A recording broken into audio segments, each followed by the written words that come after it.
There is no relief in sight for our fiscal woes. Our projections show that the state still has some heavy lifting to do just to get the budget into balance. This forecast anticipates a $1.1 billion deficit in the next biennium, the same amount as projected at the end of the last legislative session.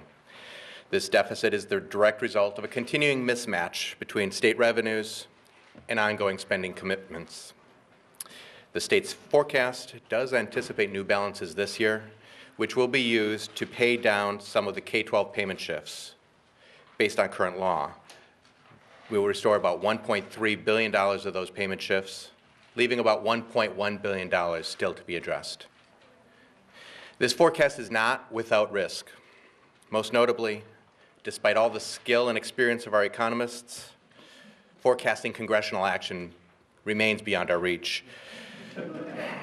The federal fiscal cliff is real, it's large, and it's unresolved. It's hard to understate how serious the recession has been on the state's budget, and we still have some work to do in order to get it back together, to get it back into balance, and to get it back into structural stability. The federal fiscal cliff creates some risk around that forecast, and in the next couple of months we should know a lot more. Economic report delivers some good news about Minnesota's economy while foreshadowing our challenging work ahead over the next several months. There are positive signs in this report which we're pleased about. It is good news that the state, as a result of this forecast, the state has made some progress, although not all the way, in repaying the school shift. But it also shows that we're continuing to face a significant budget deficit in the next biennium of over $1 billion, and we still owe our schools over $1 billion. In my tenure here, I cannot remember a forecast with so much uncertainty built into it.